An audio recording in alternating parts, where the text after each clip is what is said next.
अस्सलाम वालेकुम।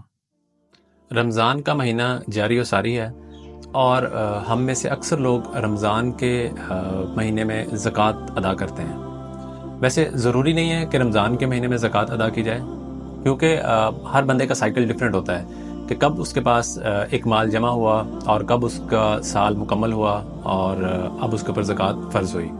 लेकिन क्योंकि ज़कात जो है वो वक्त से पहले भी दी जा सकती है और थोड़ा सा डिले करके भी दी जा सकती है, इसलिए लोग ज़्यादातर रमज़ान में ज़कात देना प्रेफर करते हैं, क्योंकि रमज़ान में की गई हर नेकी का जो सवाब है वो कई गुना ज़्यादा हो जाता है। इसलिए लोग रमज़ान में प्रेफर करते हैं। अब सवाल ये है कि ज़कात किस को दी जाए।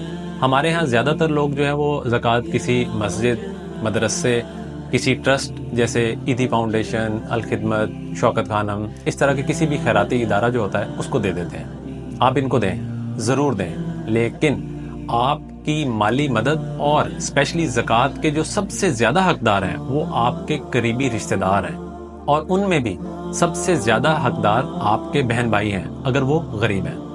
माँ बाप और औलाद को ज़कात नहीं दी जा सकती, क्योंकि वो आपकी जिम्मेदारी है। माँ बाप और औलाद की ज़रूरतों को पूरा करना आपकी जिम्मेदारी है। रिश्तेदारों के साथ एक जेलसी फैक्टर जुड़ा होता है। सारी दुनिया भी कामयाब हो जाए तो हमें कोई फ़र्क नहीं पड़ता, लेकिन अगर हमारा कोई करीबी रिश्तेदार कामयाब होने लगे, चाहे वो माली एतबार से हो या शोहरत के पॉइंट ऑफ व्यू से हो, तो हमसे बर्दाश्त नहीं होता।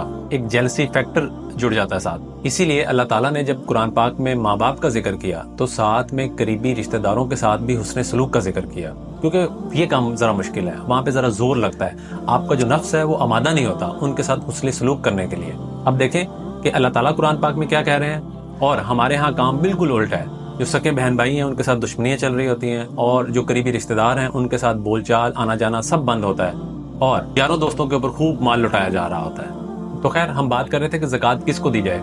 लोग मस्जिद में आके इमाम साहब से पूछ रहे होते हैं कि हमने ज़कात देनी है, आपकी नज़र में कोई गरीब मुस्तहिक बंदा हो तो हमें बताएं। यार, आप खुद तलाश करें, अपने इर्द गिर्द गौर करें, अपने करीबी रिश्तेदारों पे गौर करें। आपको एक नहीं 10 बंदे मिल जाएंगे। आप गौर करें कि ऐसे कौन से लोग हैं जो सफ़ेद पोश हैं, जो मेहनत करते हैं, उनकी आमदन कम है और उनका गुजारा बड़ी मुश्किल से होता है। ऐसे लोगों को तलाश करें, उनकी हेल्प करें। ये लोग किसी के आगे हाथ नहीं फैलाते, मांगते नहीं हैं, लेकिन दिल ही दिल में सोचते होंगे कि या अल्लाह, एक ही खानदान से ताल्लुक रखने वाले दो लोग, एक को जिंदगी की हर सहूलत, हर आसाइश मुयस्सर है, और दूसरी तरफ मैं जिसको 2 वक्त की रोटी भी मुयस्सर नहीं है, और अगर मुयस्सर भी है तो इंतहाई मुश्किल से गुजारा होता है। इस तरह के मेहनत करने वाले सफ़ेद पोश लोगों की दिल खोल के मदद करें। हमारे यहाँ अक्सर देखा जाता है कि हम किसी फकीर की मदद तो कर देते हैं, लेकिन जो मेहनत करने वाले मजदूर तबका होता है उनकी मदद करते हुए हमारी जान जाती है। आप अक्सर गौर करें, हम मार्केट जाते हैं शॉपिंग करने के लिए, और वहाँ पे किसी ब्रांड की शॉप से हज़ारों रुपए की शॉपिंग करके बाहर निकलते हैं, लेकिन बाहर रिक्शे वाला अगर 50 की बजाय 60 रुपए मांग ले तो उससे हम बहस करने लग जाते हैं, और उधर ही पास एक करीब से फकीर गुजरता है, उसको निकाल के 20 रुपए दे देते हैं। ओ भाई, आप उसको 20 की बजाय 10 दे देते, लेकिन इसको 60 पूरे देते। ये मेहनत करने वाला बंदा है, सुबह से लेकर शाम तक रोजी कमा रहा है मेहनत करके अपनी फैमिली के लिए, और वो बिल्कुल वेला नखट्टू सारा दिन सिर्फ मांगता है। हमें अपनी प्रायोरिटीज को चेंज करने की जरूरत है। इसी तरह हम किसी भी फूड चेन पे जाते हैं, वहाँ पे 1000-1500 रुपए का बर्गर खा के, पिज्जा खा के, जो भी बिल बनता है बगैर किसी बहस के अदा करके बाहर आ जाते हैं। लेकिन उसी के बाहर बैठे हुए एक बूढ़े गार्ड को हम इग्नोर कर देते हैं कि यार, उसकी फैमिली का गुजर बसर किस तरीके से होता होगा। तो खैर, हम बात कर रहे थे कि आपकी ज़कात और माली मदद का सबसे ज्यादा जो हकदार हैं वो आपके करीबी रिश्तेदार हैं। बाकी मस्जिद, मदरसा, ट्रस्ट, NGOs, ये सब बाद में।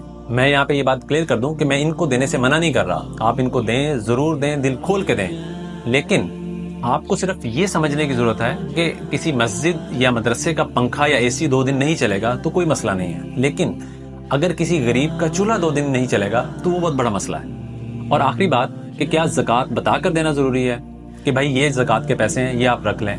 बिल्कुल भी नहीं, बल्कि ना बताकर देना जरूरी है।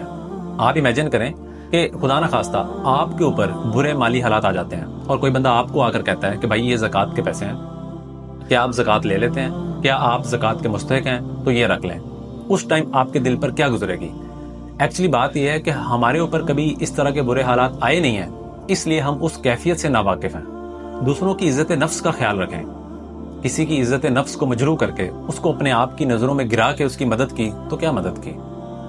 हेल्प करने के 1000 बहाने हैं। आप उसकी कोई जिंदगी की अहम जरूरत की चीज उसको लेके गिफ्ट कर दें, عید کے موقع پر اس کے بچوں کو کپڑے گفٹ کر دیں، کیش کی فارم میں عیدی دے دیں، مطلب کہ کوئی بھی ایسا طریقہ جس سے لینے والے کو نیچا ہونے کا یا غربت کا احساس نہ ہو، بلکہ محبت اور قربت کا احساس ہو۔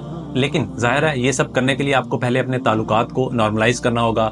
آپ اپنے اس رشتہ دار کے گھر آئے جائیں، ان کے ساتھ فرینک ہوں، اور اس کے بعد آپ ان کی کوئی بھی مدد کریں گے گفٹ کی فارم میں تو ان کو لیتے ہوئے کوئی شرم کا احساس نہیں ہوگا، بلکہ ان کو قربت اور محبت کا احساس ہوگا۔ تو خدا کے لیے اپنے قریبی رشتہ داروں کو اگنور مت کریں۔ جزاک اللہ۔